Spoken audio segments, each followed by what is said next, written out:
Welcome back to Hoops HD, everybody. It's dark Happy in here. holidays. Merry Christmas. Very dark in It here. is Wednesday, December 21st. This is our last show before the Could someone Christmas turn the lights holiday. on, please? It's very dark in here. You've got me locked in a room. It's the Christmas bunker. I'm your host, Chad Sherwood. We got John Salika, David Griggs, Rocco Miller from Bracketeer.org. This is Under the Radar. And the Under the Radar shows where what we do on this show is we go over all of the non-major conferences. So we don't include the power conferences, the ACC, the Big Ten, the Big 12, the Big East. What I forget. Big East isn't a power Well, conference. Big East is basically a power conference. It is in basketball. It is SEC, Pac-12. We also don't include Yeah. the leagues that we consider to be regular multi-bid leagues. Most years, those are four conferences: the American, the Atlantic 10, the Mountain West, and the West Coast Conference. We also don't include anybody that's in the top 25, which none of these teams we're going to discuss are in the top 25, and none of the teams in the leagues are.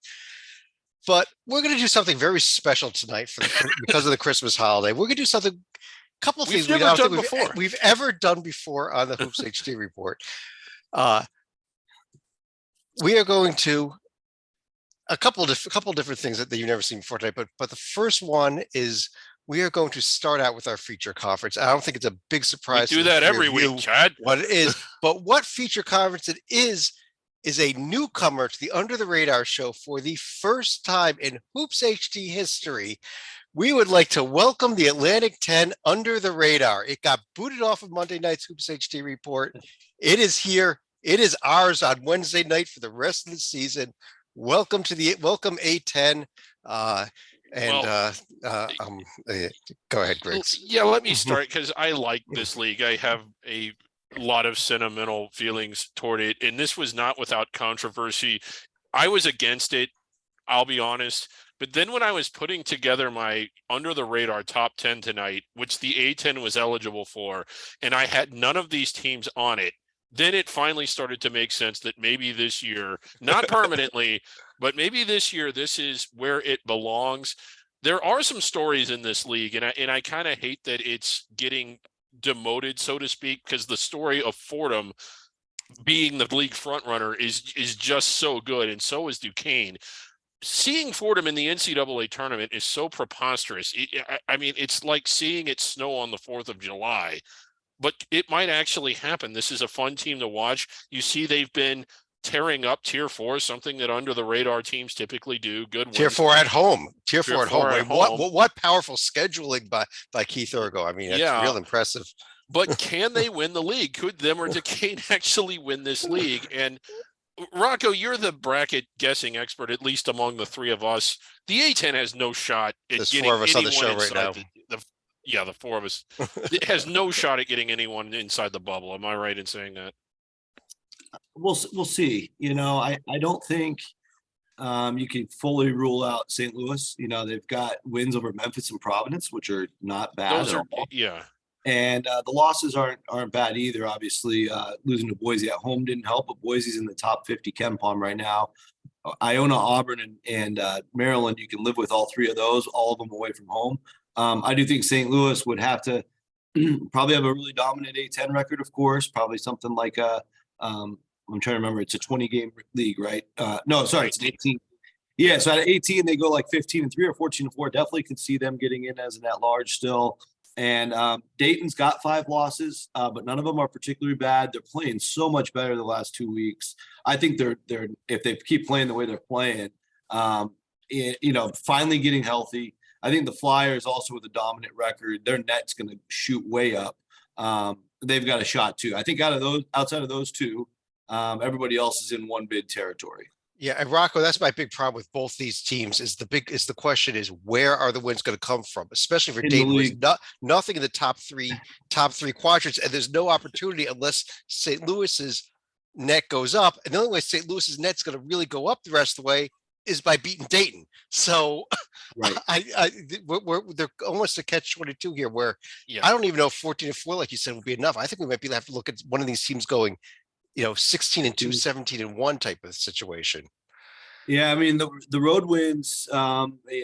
Richmond and VCU are kind of right there in the middle. I don't think Duquesne or Fordham can get that high. Everybody else has way too many issues right now. So yeah, you're looking at a lot of lower Q2 and high Q3 games on the road even.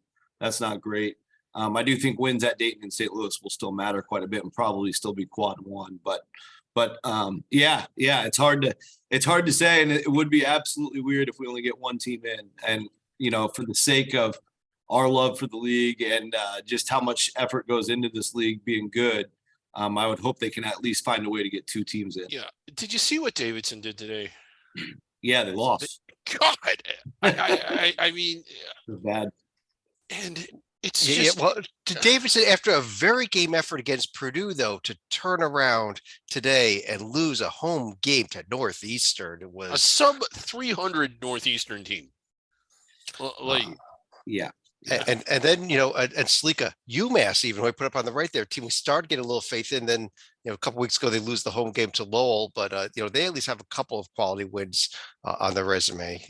Not great, but okay against Colorado and Charlotte.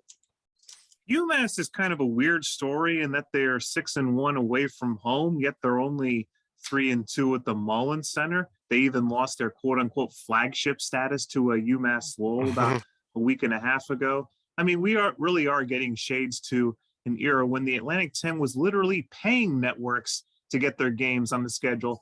Nowadays, we're talking about, well, maybe you get $1 or $2 million per school. No, this was bizarro world when Linda Bruno was running the conference.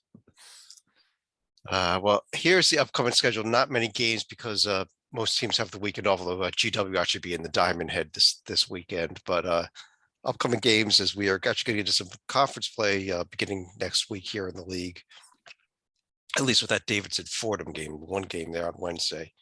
I think it's also an opportunity to see if Duquesne really is for real. If they were to manage to get a win at UD Arena, it would validate the Dukes, although the other side of the coin is Dayton would be in an even bigger hole than they already are.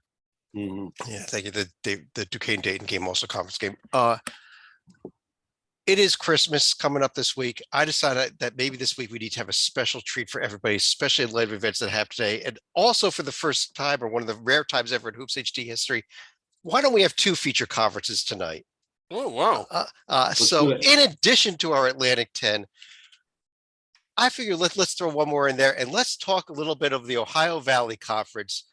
And obviously for one and only one reason here, what happened this afternoon in one of the greatest upsets I think I've ever seen. I'm going to pull two resumes up here side by side. One of them is not under the radar. Rocco, Eastern Illinois, number 357 offense, according to Ken Palm. I'm going to pull some stats here for a second. Also, they were in the 300s in points per game, field goal percentage, 3-point percentage, how about that free throw percentage, rebound differential, everything. They go and they put 92 points on Iowa on the road and stun a Big Ten team that was, one of the top 30 or so teams in the nation today. I can't figure this out. Yeah, I mean, it was obviously a situation where, once the belief started to creep in, Eastern Illinois was down 8 at halftime, tracking that just as it was way closer than it should have been, even just being down by 8. And then as Eastern Illinois, as a lot of upsets happen that we've seen over the years, especially the big ones, as they kept hanging in there, 4 minutes at a time. That's what the coaches always talk about. Those little mini segments at a time. The belief kept growing and growing. They dominated inside. They went 30 for 45 from 2-point range. Started bagging anything outside the arc, going with what works. Hodges came off the bench and had 22 points. Iowa hasn't had Murray for a couple of weeks. Obviously, that's their superstar, but still, this is an Iowa team that just played SEMO the other night, blew their doors off. There was no reason to expect this game to even be something to talk about, let alone be a close game at halftime. It's really stunning. I think Ken Palm before the day had him at 0.2% chance of winning. I think he was being generous based on what these teams have done so far. Yeah, I don't think I've seen anything this extreme in years. I can't even think of one example. I can't either, Rock. This is at least in terms of how far the teams are apart, the biggest upset I'm not going to declare it the biggest of all time, but it's the biggest one I've been able to find. I always thought all those years, the year Indiana State won at Kentucky when Kentucky was number one, Indiana State proceeded to lose every single conference game. And I think they finished, was it 280 spots apart? Look at how far this is, further apart than that by quite a bit, actually. Like, these teams heading into today, That was they'll be a Evansville, lot that was not closer the to trees. yeah. they'll be a lot closer come tomorrow than Yeah. 330 spots. They might be maybe 290 spots apart come tomorrow morning. But it is just and I still look at the scores. I keep looking at 55 points 92 92 points by a team that was pretty much inept offensively all season in Eastern Illinois. And I had some defensive problems, but not to this level by any means. 55 points in the second half. I just Well, don't know. Yeah, and one of the staples of McCaffrey teams is that you can at least count on them when they play in games like this to just beat teams by 30 plus. They're really good at destroying teams that are at a lower level. They never let teams hang around. So it's so extreme on so many levels because this is probably the least team I would expect it to happen to. Maybe like a Wisconsin or something, but not Iowa. Aside from that, since we are looking at the Ohio Valley, Stalika, how about the top of the Ohio Valley? I mean, I still think I'm on this SIU Edwardsville bandwagon for everything I've seen so far this season. Yeah, I would admit I was on the SEMO bandwagon earlier. They have not performed in non-conference like I hope we would. You look at a regular team like Morehead State, mercifully, they're done with their 4 non-D1 games.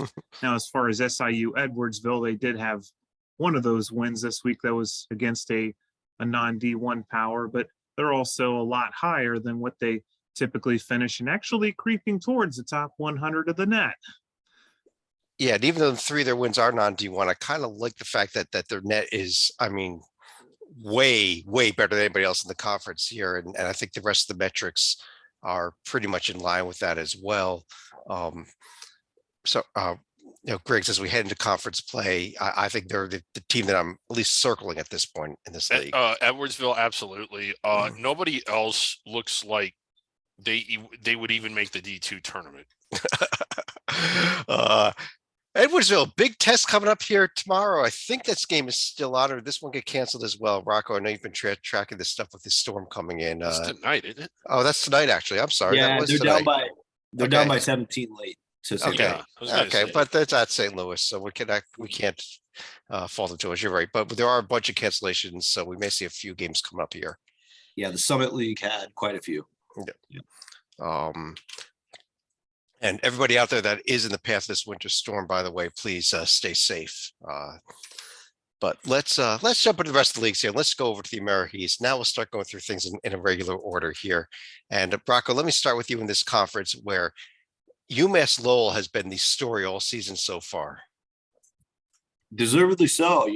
We talked about them a couple weeks ago. 12-2, easily the best they've ever started at the D1 level, and I think it's their best start in school history since 20 years ago. The year they went to the D2 Elite 8, they had a 14-0 start that year in 2002 to 03. But I mean, that's just historical stuff. What they've been able to do on the court is more important.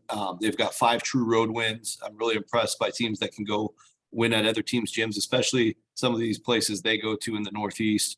Another win today over Boston U, took care of that business.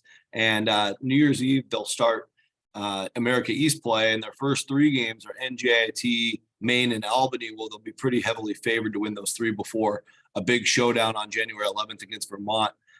Really impressed with the way they take good shots. They offensive rebound really well. They shoot the ball well, both outside and inside the arc. They block shots. They're doing a little bit of everything, and they have a deep roster. So I think we certainly have a team that everybody's might have a little bit more of a target on their back than we expected, but they've earned that. Right. And I'm still not writing off this Vermont team. I've got them on the right side of the screen.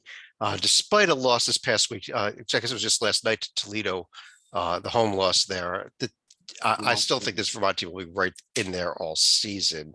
Yes. I kind of overlooked them because their record kind of sinks them down. But yeah, I think you're right. That's who we all liked coming into the year. Question, another thing about UMass Lowell. I know Rocco's a Northeastern fan. This may be him. Is this the best team in the state of Massachusetts? I was thinking about that a couple weeks ago. Hey, BC just beat Va Tech tonight. Come on. They did, but They did. That would have holds gone that. over. I wanted to. I was looking forward to asking that all day, and then BC's got to go do that. I still think UMass Lowell's got a better body of work because they've only lost twice. They've got the UMass win on the road, and Yeah. BC's lost at least 3 bye games at home. Yeah. At least 3, maybe 4. Including to 2 teams that Lowell is going to be playing in conference play here in New Hampshire and Maine. So, Yes. Correct. But if we're talking about old Massachusetts territory and dig up your history books, I still contend that Maine is the best team within the Commonwealth of Massachusetts. Maine down about 20 points as we record this at Ohio State tonight. But they've got Harvard coming up next Wednesday, Stalika. So maybe we find a little bit more about Maine here. Let's jump over to the ASUN conference, where Florida Gulf Coast, I believe it's way down here at the bottom. There it is. They beat Canisius tonight in a close game, and they continue to kind of lead the way among the postseason eligible teams. Although Greg's Liberty also with a bit of a step back, including a win over the one of the teams we were just discussing over the weekend here.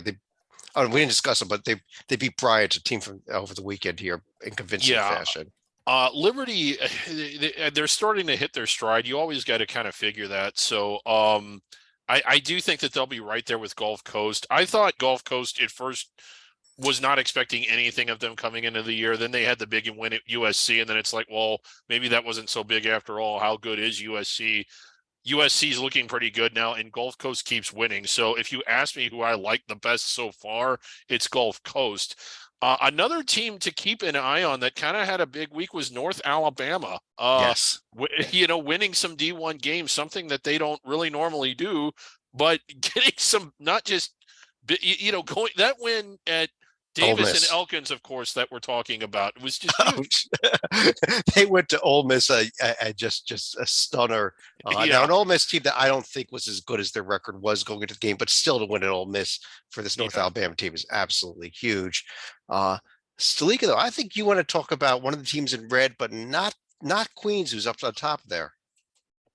Yeah, I did actually make a roadie to Bellarmine this weekend. This was a team that had played a murderer's row schedule, and I can only assume I just caught him on the wrong day here because this performance against Miami, Ohio at Freedom Hall, it was not what you would have expected from the Knights right here. Like so many unforced turnovers, and you get to the final 4 minutes of the game where they had a small lead. They were outscored by Miami 16-6. And if you heard the post game, Scott Davenport had to be absolutely seething given how bad his defense had played. Now, granted, the Knights had a couple of injuries, but given how Bellarmine had been playing and how badly Miami had been playing, this was not an expected result whatsoever. I think we also need to give half a shout out to Lipscomb, who won picked up a nice road bye game win at Louisville this week. Is that what we call it? Stop that 2-game winning streak by the Cardinals. But that's a team that could be a factor as well. This conference play. Yeah. Upcoming schedule, again, we're not seeing a ton of games here, but those are the games that are on the schedule for not only this week, but the beginning of next week as well.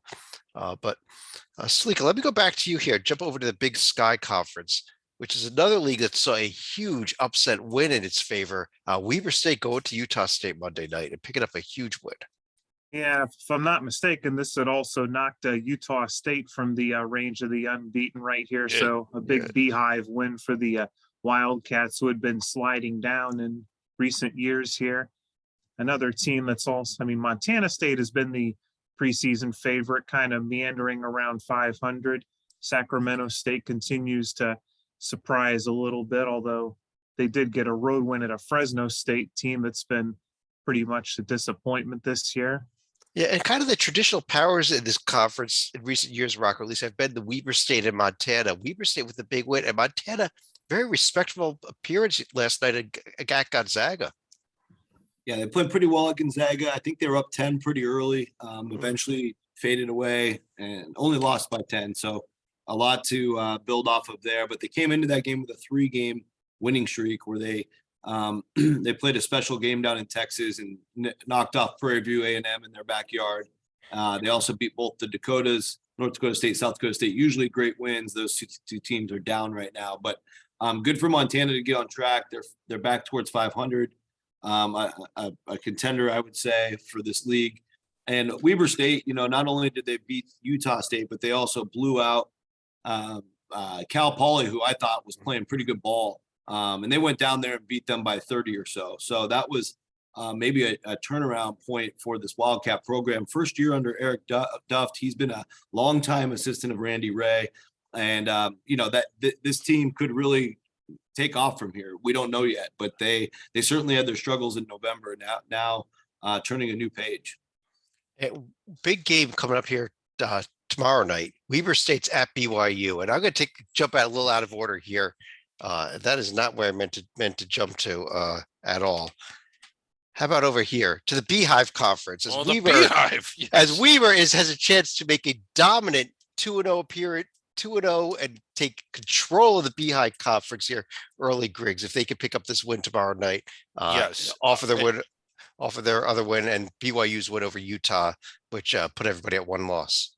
Right. So, the rivalries in this conference are insane, and we do have confirmation. Rocco will back this up. We have it on authority from the NCAA. The first place team from this conference will receive an auto bid to the NCAA tournament if they win their conference tournament. Well, there's an asterisk unless Utah Tech ends up being that team. Well, yeah, unless Utah Tech, but yeah. Dixie State, they're still fans. What? This has to be their last year. Okay. Utah Tech was a school formerly known as Dixie State. I believe they have one more transitional year after this one. Over to the Big South Conference, and Griggs, I guess you're up next here. And I'm not that certain what to say with this league other than thank God we're getting into conference play very soon here. Yeah, there isn't much that jumps off the page so far. I still like Longwood, who I've liked all year. I think that while they didn't do anything bubble worthy, certainly out of conference, I still kind of think that they're the best team. I know they've kind of slid a little bit. I still think High Point could give them some trouble, but this is a fun league, especially once you get in the league play. The rivalries are good. It's pretty well balanced. And the one thing they do right is that home court advantage is determined by the regular season standings. So I'm excited about this league. I like the 2 teams that I've liked all year.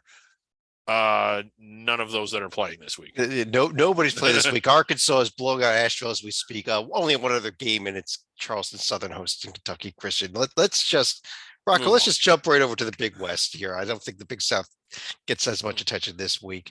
Big West a little bit more interesting.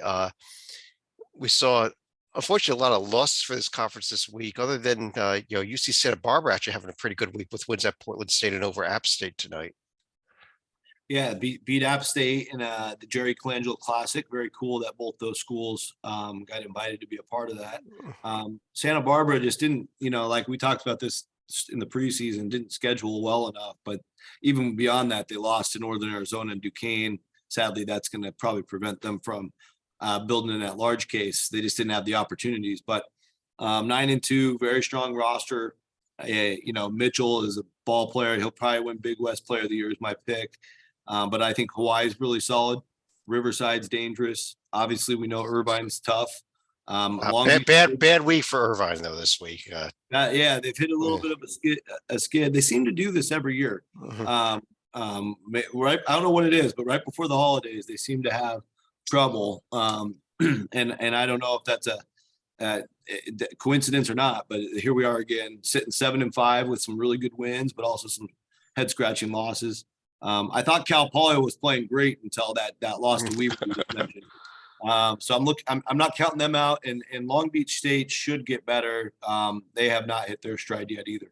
Yeah, and then another 22-point loss to San Jose State to follow up that Weaver loss. So not a good week for Cal Poly at all. Just by even going 0-2, but going 0-2 in that fashion is not a good sign. Yep. not too much in terms of upcoming games. And then, of course, Hawaii is part of and in fact, hosting the Diamond Head Big this week. weekend. So they get a big weekend. A couple other games here that are going to be going on here Thursday night at least. Salika, over in the Colonial, where College of Charleston just loves to sit between 26th and 30th in the polls and can't seem to move up despite the fact they keep winning games.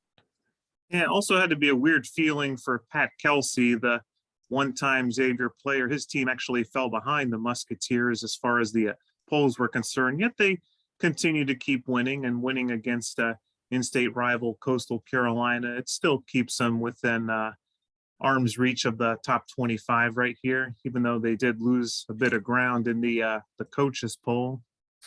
What has happened to Towson? I was expecting College of Charleston to fade a little bit, given that all their big wins came at home, but they haven't, and they've gone on the road, albeit against fairly weak competition, but they've won everywhere, home, road, neutral. Towson losing 3 straight to teams that aren't particularly good, like Navy, Fairfield, not very good. What the hell? I'm sorry, Navy, Northern Iowa, not very good. What the hell has happened to them? Rocco, I think the question may not be this league may not even be as much what the hell happened to Towson, but what's going right at UNC Wilmington, a team that was just a year and a half, 2 years ago was going in such the wrong direction. Now 9 wins in a row for this program. Yeah, playing very well. Deep team, a really competitive team. They don't care if it's a close game. They're comfortable in close games, as we saw last year. They were basically the Providence of under the radar. All those tight games they pulled out. I think they won 21 of their 25 games. Came by single digits. Most of those 5 points or less. A lot of that happening this year as well. Another tight one today. Trailed by 6 against Campbell at halftime. No problem. Went out and took care of business in the second half. Won by 8. So now they've won 9 in a row. They'll get a very cushy start to CAA play. They'll start with Monmouth, Hampton, Elon, and North Carolina A&T.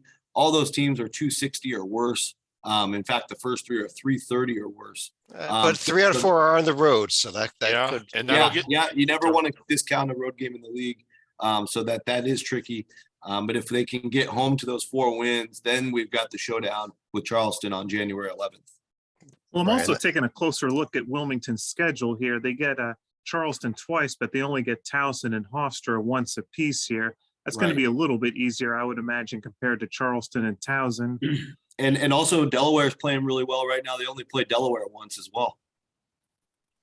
Yeah, I'm looking here. Oh yeah, no, Charleston gets Delaware twice. So Charleston looks like they have a tougher league schedule, but that may actually help Charleston. I think it does. If they could dominate the league, because this team I think can end up on the bubble with what they're doing right now. I think so too. You want, like, if you're trying to make a run at the bubble, you want the tougher schedule. Yeah, exactly. I would agree. And Charleston's much better position, but Wilmington, to their credit, they've got 3 losses, but they're all against powerhouses in their gym: UConn, North Carolina, and Oklahoma. So not completely out of it either. There's the upcoming schedule for the week in this league, but let's just keep going right on over to Conference USA, where Stalika, we've finally got Middle Tennessee out of their sole possession of first place, as a few more conference games have finally been played. And now perhaps rightfully so we see Florida Atlantic on the top of the screen here. Yeah, Florida Atlantic managed to get a win against FIU to at least get to 1-0 in conference play. I was looking forward to seeing their win against Northern Kentucky tonight, but I can only imagine their camera crew was over at the Boca Raton Bowl instead, so we didn't get to see them beat up on the Norse earlier tonight. Yeah, and on the right there, Griggs, I also pulled up this North Texas team, which I think has played some really good basketball, although doesn't have the top of the profile that FAU has. Yeah, they don't. So, like, that's certainly going to hurt them in terms of making a run at the bubble. Like, they either need to win all the games listed there on the right, or make sure one of the games that they do win is that last conference tournament game. They might be able to drop one, but yeah, the one thing about under the radar is what makes it so hard is that you need those quality wins out of conference, and then you got to hold on for dear life in conference. And as good as North Texas has been, they just don't have it. Well, you got to remember they have some decent RP. Rocco was RPI. about to say something. Yes, He might be yes. disagreeing with me, Okay, which go I ahead. would love. Well, no, I mean, I think I'm not disagreeing with you. They don't have the top of the profile win at this point.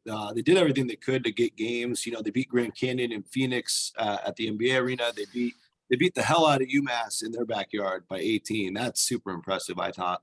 But outside of that, I think it's important to remember in the league, you got a couple teams that are sitting right near the top 40, and FAU and UAB. They will get FAU just once, sadly, but UAB twice. And then you've got some other solid in there outside of those two when you get to play. If Charlotte can hang around 100, Middle's around 100, Western Kentucky's around 100. You know, I think UTEP will get better. Rice is playing better.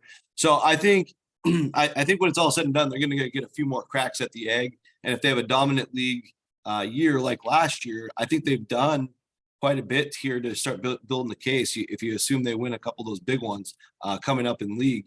The other thing I'll say is the St. Mary's lost by 30. I would ideally, if it comes down to it, the committee would talk about that because Ty Perry didn't play, and he's clearly their star player. They're a much different team without him.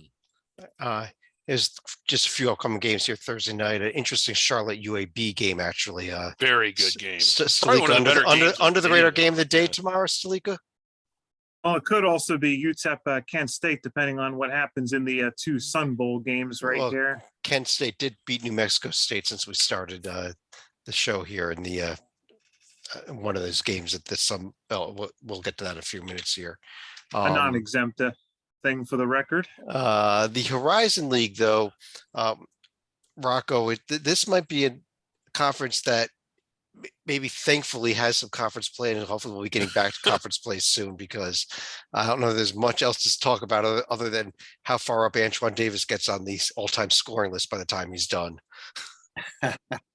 Well, I'll give a shout out to the Mastodons. Okay. Purdue Fort Wayne's won 5 in a row. They hosted a little event here this week where it was all D1 newcomers and IUPUI, but they demolished Southern Indiana, who's got some nice wins.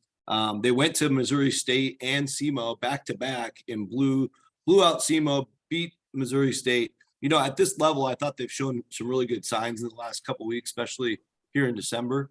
I also really like the Penguins overall. Another good double-digit road win tonight at Central Michigan. Again, these are not impressive from that large standpoint, but for Horizon League, some promising signs. So I'm really anxious to see, as you said, Chad, how things pick up in league play, because these teams know each other so well. I feel like when they play each other, it doesn't always play out the way we expect it to. Yeah. Stalika, tomorrow night, if it's on because of weather, Wright State at Miami, Ohio. I don't think weather is going to be an issue as far as travel goes right here. When they start this game, it's they probably moved going this to game outside. Weather is going to be an issue. Oh, They're okay. not playing. Well, here's the thing. When they start the game, it's only going to be about maybe 30 degrees, not as much snow as they're getting in parts of the country, but the temperature is going to plummet a couple hours. So by the time they finish this game, you might have wind chills of 30 below zero headed home. Oh, jeez. We'll see them. See, I don't think I've heard that game as one that just start time is No, changing it'll or be not. on. But Griggs over in the Ivy League. Yes, sir. Yale with an impressive week where they did not change the record at all because they didn't play, but they are still the top of the standings. Yeah, I like Yale, but Harvard making not just a little bit of noise, but a bit of noise. How about them going out and beating the Eaters out in California? We already talked about After what did they do before that, though? Well, they went out and they beat the Eaters. Okay, after they lose a home game to Howard. So Yeah, what a crazy week for Harvard, Yeah. actually. and actually Howard was basically in control for the last part of the second half of that. Harvard has a high ceiling but a deep basement. That's the best way I can describe them. And we saw them both this week. I guess the one thing I'll say about Still this like league, Cornell. this league is, Cornell, Harvard, Yale, Princeton. I think those four are starting to show that they may be the four best teams in the league for making that Ivy League 4 tournament. Yeah. And but where has Penn been? Because I really expected Penn to be better than this. And Yeah, I did maybe too. when we get to conference play, it'll be a 5-team race and not just 4 and nothing. But to me, it's kind of exciting to see multiple teams. And again, I think saying that one of them could reach the bubbles, maybe overstating it, but it's been a long time, if ever, that we've seen this many teams play this well out of the Ivy League. We got four. I agree. Yeah. Based on what I Harvard, would say Penn and Brown are both mix to get into the top four. I mean, they're not consistent yet, but they've shown some flashes. And Penn has Jordan Dingle, who's probably the best player in this league. So definitely can't count out the Quakers. and based on what we saw this past week, what's going to happen here tomorrow is Harvard's going to go to Kansas, win the game, and then lose the game at Maine. So Most likely, yes. I'll take it. Yeah. who are we up to here? Stalika, the Metro Atlantic Conference, where Iona And continues- company.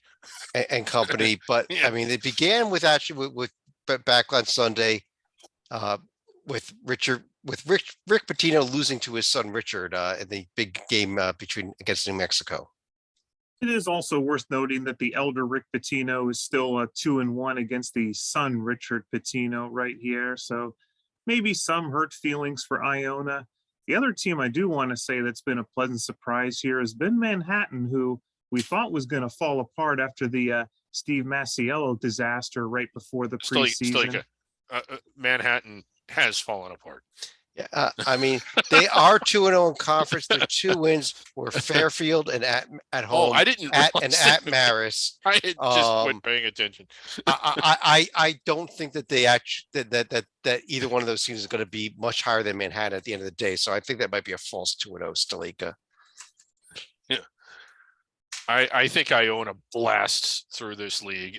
There's just going to be carnage of the rest of it everywhere. It's Iona and a bunch of also rans. They might get credited at the end as having played, which is what we thought last year. And that's exactly what happened. Nobody really than Iona made any noise. There's the upcoming schedule in the conference. St. Peter's. Iona is in the Diamond Head this weekend, so you'll have a chance to see them on TV 3 times the next few days here. Mm-hmm. Rocco, Mid-American Conference, definitely worth a few moments here. Is this Kent State team sitting at 8-3, but number 34 in the net now? Awesome team, man. Kent State can really play. They got it done tonight, right?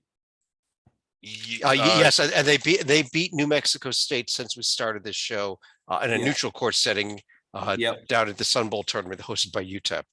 Yep, and that should get them a road opportunity against UTEP tomorrow, as long as UTEP holds serve against NCANT.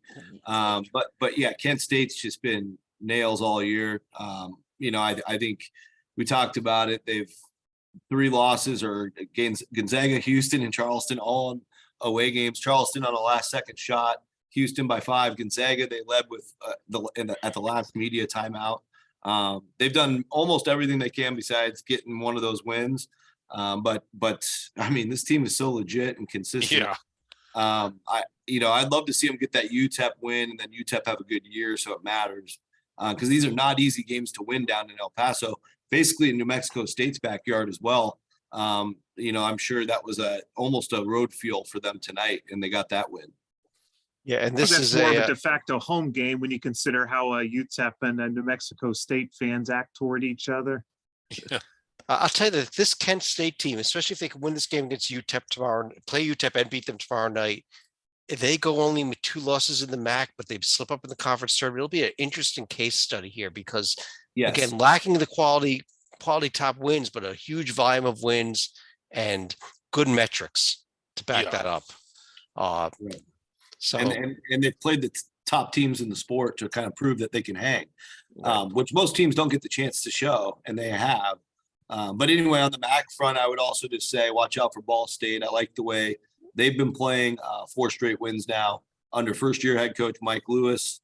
Had a little article featuring them earlier this week. Just another team to add to the mix. This league's looking for more quality. I also expect Ohio under Coach Bowles to only get better. Had a tough one against Florida last week, but I think they're going to only get better. And his teams are always tough in March. And Toledo and Akron should both be in the hunt here all season as well. So the two teams are like heading into the season. That's going to be a tough game for Akron tomorrow night at Bradley. The Braves will get into a little bit later. They have a decent net, but nothing really to back that up yet. Akron would be a nice feather in their cap. MEAC conference, Griggs. It's the I MEAC. like Norfolk State. I think I've been saying all along. I think they go 17-0 with I think they run the table. Although Howard did get the nice win. Is it time to talk a little Howard? Followed up the Harvard win with a home win tonight over Mount St. Mary's by 1 point, but they got the win. We can talk a little bit of them. I just don't think I don't think anyone is on Norfolk. It's the best team in DC. Come on, Griggs. It is the best team in DC. I will give you that. The American fans are going to come after me now, but yeah. Yeah. Me too. Well, how about the best team in Baltimore? Coppin State beats James Madison in double overtime. Oh, huge win today. Just a crazy wild game that was. Two of their best players got hurt at Coppin. Didn't matter. They found a way to win anyway. Just a crazy game. Awesome win for them. And then also Maryland Eastern Shore getting it done at Temple. At Temple, yep. The MEAC is so improved from top to bottom. It is.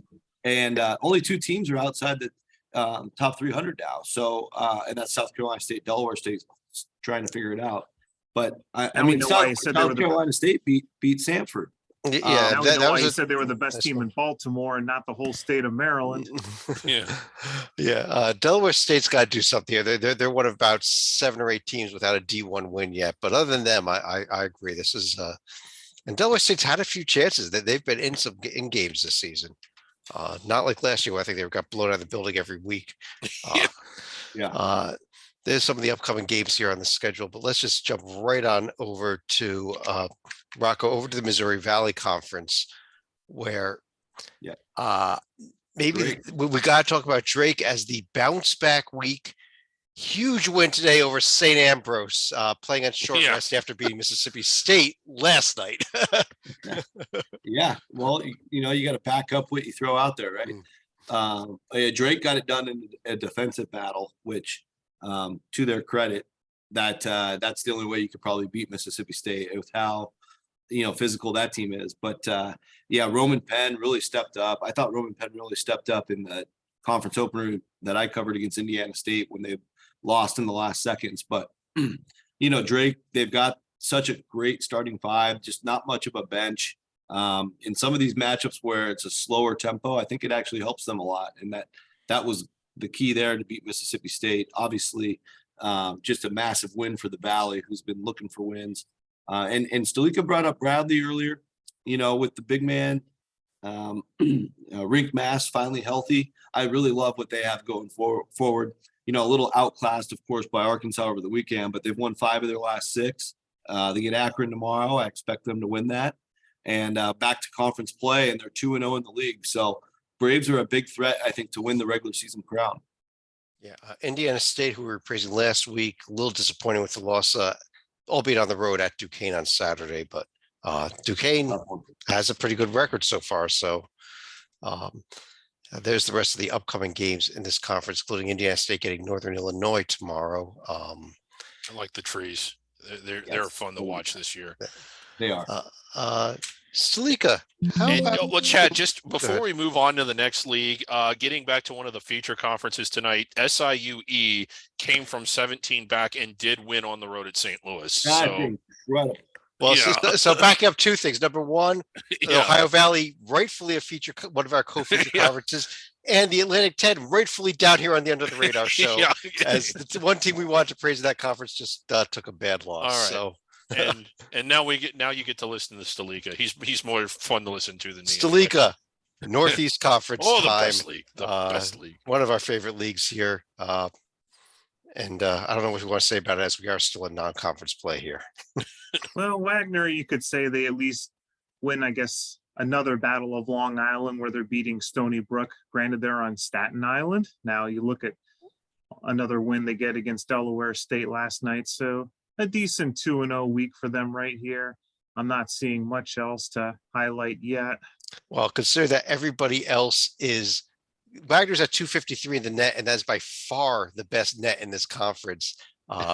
We are on the verge of having every team other than Wagner being outside the top 300, which is, it's Yeah, especially when Merrimack has been so awful so far. But here's I still like my idea of a quadruple round robin. one last another little batch here of non-conference games, some non-D1 games coming up tomorrow, along with Queens at Fairleigh Dickinson, maybe the game to highlight in this league. Let's Griggs, how about the Patriot League? Okay, how about it? American with the bloated record. Best team in DC, like I said best earlier. team in DC, like you said earlier. But if you ask me who I like, Navy's been kind of fun to watch. They had they had a really nice win earlier this year against Towson at Towson, but I still like Colgate. I think once the conference play gets going and we get into these teams playing each other, Colgate is who I like the best. Yeah, I think that this Navy team though has shown something. They This do. season, They have. So is uh, Navy and so is American. I mean, I know that like they've bloated up their record against the 351 strength of schedule. Shockingly, it's not the worst strength of schedule in the league. There's some teams behind them, but Colgate, they've gone out, they've played a few people, but so's Navy. I like what American's done. I just think that Colgate's the best team.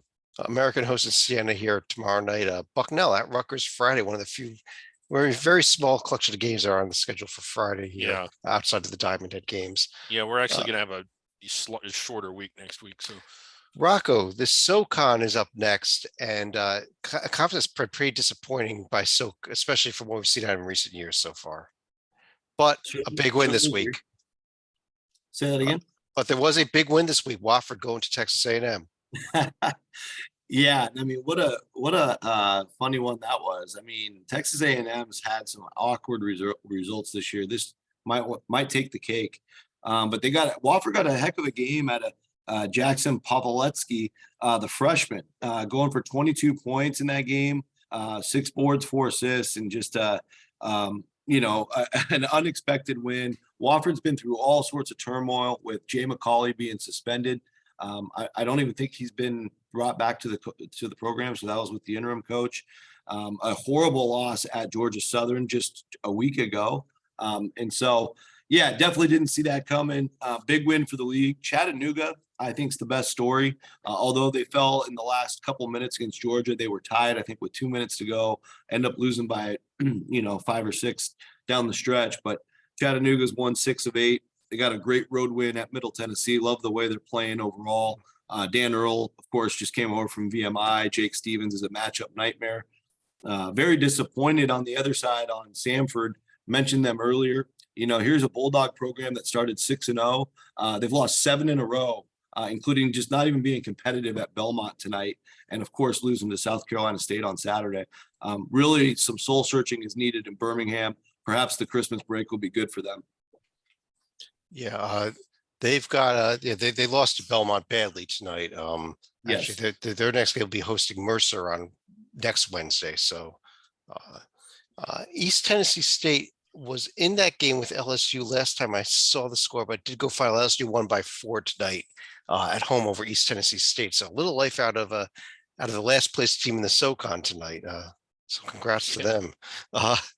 Let's jump over Salika to the Southland Conference, where the story, I think, is this Nicholls State team who not only is first place, but almost beat Mississippi State before Mississippi State lost the game to Drake. That was one of the games that the Southland nearly picked off. Nicholls was one of them. Northwestern State was also competitive against Baylor. Now, granted, they still have the win against TCU that's going to be in their back pocket right here. Yeah, but they also lost to Rice on Saturday, and that was badly got blown out by Rice, quite honestly. I still like this. I know you all like Nicholls. I like Nicholls better than everyone else that isn't Northwestern State, but I just think Northwestern State is on another level when compared to New Orleans and McNeese and Houston Christian and Sela and LeBlanc. This is not a good league, minus those 2 teams. I would note that Sela did pick up a win tonight over Southern, not on the screen there yet. Houston and Purdue took care of McNeese in New Orleans this evening. Not quite that game. Northwestern State at Texas A&M. I guess it's next Tuesday, after the Christmas holiday. Uncle Buzz better watch out. And Nichols is at Baylor on next Wednesday, so a couple games to look at there. Yeah. Griggs, over in the SWAC. Yeah. Uh, SWAC having a much better year, not even close than what we're used to seeing. The story, as we say every week, is still Grambling.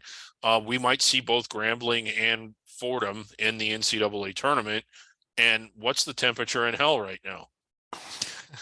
Yeah, it wasn't a good week for Grambling, playing a little above their heads with Vodtech and then also losing to Liberty this week. But yeah, I mean, it would have been fun to see them beat Liberty, but the fact that they've been beating anyone, much less like some of the good teams they've been beating, is amazing. And I just don't really see anybody else. I think Texas Southern is talented. I think Southern can make quite a bit of noise, but nobody's really looked as good as Grambling.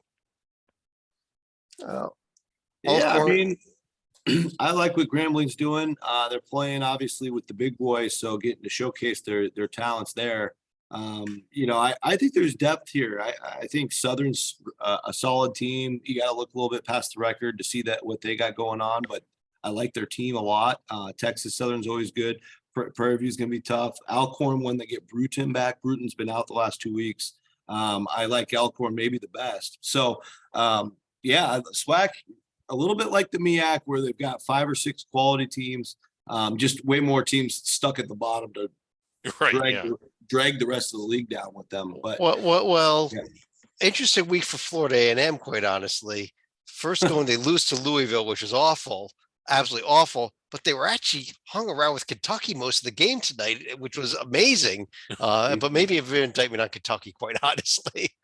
I think so. Because FAMU's lost by 40 plus to Florida, to also Portland beat them by, I think, almost 40. So yeah, I mean, who knows? Maybe the Rattlers are improving. Hopefully they are. Yeah, Texas Southern, Wichita, Grambling going to Whiskey. This is one of those leagues you just kind of want conference play to get started. Yeah. Those 3 games that all happened tonight that did not make the screen there because they went foul if we started. SWAC lost all 3 of those. Yeah. Just so Grambling brought their heavy winter jackets for Wisconsin, though. How about the Tommy? I don't know who you're going to. I was going to ask. I wanted to ask Rocco about the Summit League and maybe St. Thomas, but also this Oral Roberts team that I think is really starting to look better and better. Yeah, I mean, I think Oral Roberts is a great all-around team, top 20 in adjusted offense. You can see on the standings page, Chad. And I think it's right there. Yeah. Offensively, they're one of the best teams in the country. Max, I think I mentioned last week, has just done such an outstanding job of not taking so many of the shots, but taking better shots. You've got really solid role players with Isaac McBride and Kareem Thompson. Juergens and Vanover are bigger guys, but they can shoot from the outside. There's so many things you have to think about trying to stop Oral Roberts. And they've really learned from the experience from losing out here at St. Mary's to losing to Utah State and Houston. Those are the only 3 losses, and everybody else they've handled with ease. Besides Missouri State, a little bit of a close game last Friday, but I think they're well positioned and I think clearly the favorite to get the auto bid. It's a little unfair. They have to win that thing in South Dakota in the Pentagon, but it is what it is. And then as far as St. Thomas is concerned, they're just also a very good offense, a top 50 offense. If you like offense, the Summit League is for you. Yeah, I did. Can really hum offense. They may have to go through St. Thomas in that conference tournament. I believe St. Thomas is eligible to play in it this season. So are they going to let them in? Okay, yes. I didn't hear that. I knew about that. I believe all 10 teams that they've actually expanded the Summit League tournament out from 8 to 10. So maybe St. Thomas can help them then and knock somebody else out. Mm-hmm. Is South Dakota State finally waking up, and can they win the league again? I think they lost 79-40 to Oral Roberts, so I don't know how you can even say that. But okay, moving on. I think it's going to be very difficult to beat the Jackrabbits on their home floor, and it's probably going to be tough to beat them in the conference tournament. And I think they might be a bad road team, but that doesn't really mean much when it's comes down to the final week of the season. Yeah, You Oral could- Roberts hosting the Yotes. That's a You could actually cross a bunch of several of those games off there. They got canceled tonight, but I think the last three are actually next Wednesday. The first two were from today. yeah. Big break. Everyone having about a week off here, but Stalika, over in the Sun Belt Conference, I think there's a couple teams worth discussing here. Uh, Although maybe not so much James Madison after their loss to Coppin State that we discussed earlier, but maybe how about Southern Miss and Louisiana up top there? And Marshall. Southern Miss continues to remain consistent right here. I think Marshall is another team that continues to score pretty well, and Hillbilly ball is still going to be a thing for Andy Antoni's crew right here. Yeah, Griggs, you look had a at the comment. well, yeah, it's Marshall losing their season opener to Queens, only losing one other since then. And granted, you are kind of holding your nose, and it was recently with the loss to Greensboro, but they've just kind of been on fire. Top to bottom, this league doesn't have the depth, but the top of this league is really good. And I think it's going to be exciting. I know James Madison just kind of shot themselves in the foot this week, maybe even the face, but Old Dominion and Troy have played well. This is just, I think this is going to be another crazy league, and there's three teams in particular, Southern Miss, Louisiana, and Marshall, that are just playing great. I don't agree with this statement, Rocco. He just said that the league does have a depth. Again, there are some bad teams here, but I think there is depth in this league, which is Yeah. what's going to help these teams as we go forward. Yeah, I think there's some real quality. I mean, I love the way Old Dominion's played. They just beat George Mason today. They played pretty well in their Charleston Classic, big opportunity. They've just been really solid. And then Troy is well coached, of course. Scott Cross. They gave Arkansas, Yeah, great coach. yeah, Arkansas got a scare from them. I watched Appalachian State against Santa Barbara today. They didn't win and they lost by 11. It doesn't look good, but they can play. They lost on a buzzer beater to Wake Forest. I mean, they win that. It's another great win for the Sun Belt. I think Appalachian State's going to hang tough with everybody. And then South Alabama's got talent. They've won 3 or 4 in a row now. And some sharp new uniforms they announced today also. there you go. And Georgia State with their new arena and some of their talent, I think they'll be good as well. I think there's probably up to 9 or 10 really solid teams. I think your bad teams are Louisiana Monroe, maybe Arkansas State, probably Georgia Southern, but everybody else I think has a fighter's chance. Yeah, I think it's going to be a real fun season here. Even if the conference is bloated with 14 teams, which I don't like that big of a conference, but I understand why they went there. Definitely circle Southern Miss and UNLV for tomorrow night. A very interesting game. Thank you, Stalika. Very interesting game tomorrow night. One of the Huge highlight games of the evening. Not under the radar because UNLV is not technically under the radar, but highlight games of the evening. Yeah. Rocco, why don't I hit you up here with the final conference, the Western Athletic Conference, where Sam Houston's still sitting with an incredible net at 20, although I think that will eventually come back down to earth. Yeah, we'll see. I mean, I think Sam Houston's damn good. I mean, staying at 20, you're right. They're probably not staying at 20, but I think they can maybe hang around 50. I don't think that's unreasonable. They're really, really tough defensively. They have talent. How about the WAC as a whole? They've now passed the Missouri Valley to become the 12th best league, according to Ken Palm. And guess who's next to pass? The Atlantic 10. We'll see if they can do it.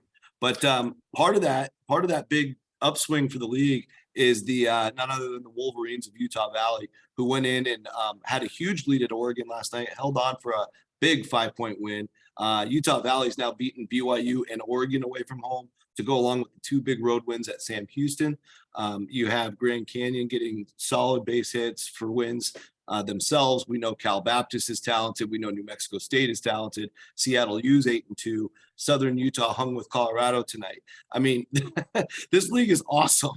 And Utah Tech out of nowhere is hanging with everybody. So, I mean, I love from top. UT Arlington last night 2 nights ago beat San Francisco. Unbelievable. A stunning loss, especially because Arlington turned around tonight and loses. It becomes Cal's first win of the season. So, yeah. The larger point real quick is just that the league is full of landmines and a lot of capable coaches and players. And man, it's going to be a bloodbath of a season in the conference, especially with the travel. Right. And New Mexico State, the perennial power. We've discussed all the off the court stuff going on with that program in the past weeks. They lose tonight, the game to Kent State, not on the screen there yet, but it's,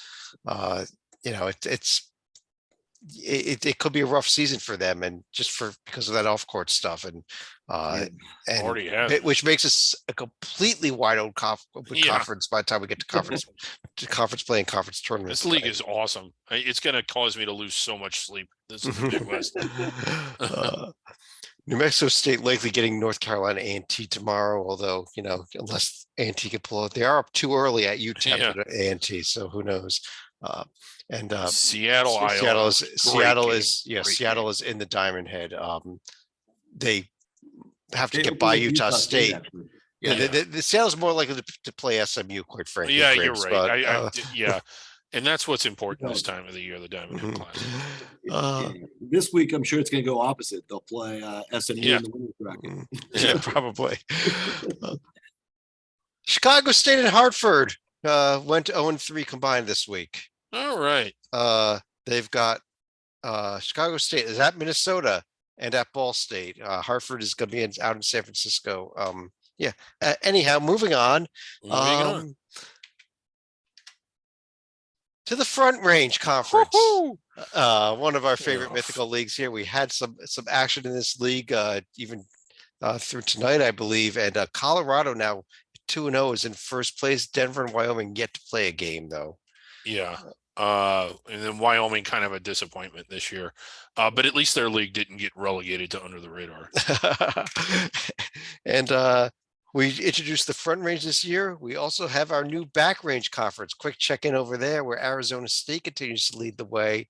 Yeah. The cancellation of the New Mexico State series. That really hurt this conference and took a lot of the fun out of it. We don't like the Back Range anyway. We love the Front Range. And unless UTEP loses to North Carolina A&T, we won't get that third UTEP New Mexico State matchup of the season tomorrow.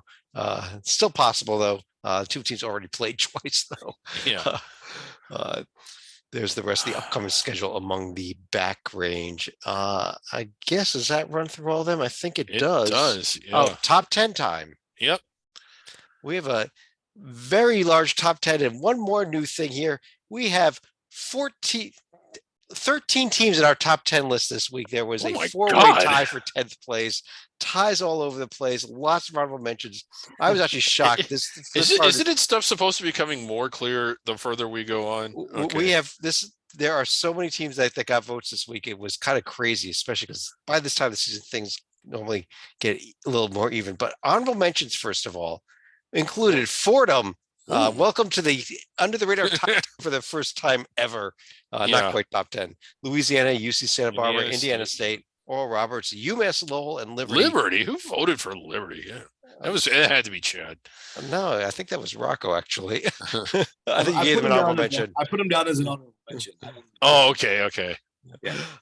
Now our four-way tie for 10th place here. First ever four-way tie we've ever had here. Northwestern State, Yale, Marshall, and North Texas. Okay, well, I'm glad they're all in there. I only voted for one of them, but yeah, you being Northwestern State, which made no sense to me after what they did this past week, Griggs. But that's okay. Well, they have to win at TCU.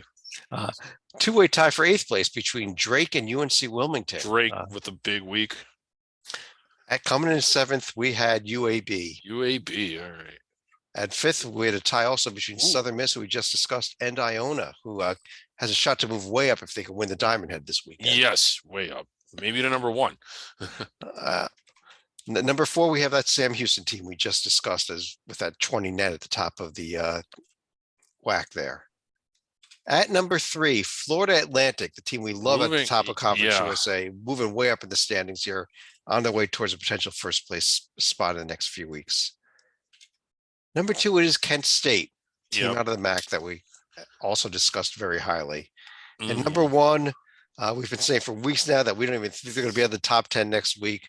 Who knows? They probably will be at the top 10 next week just because pollsters don't want to put them in the top 25. But here they are. It is, of course, the College of Charleston. On that note, let's go ahead and pull this down and run through any final thoughts. And Salika, let me start with you.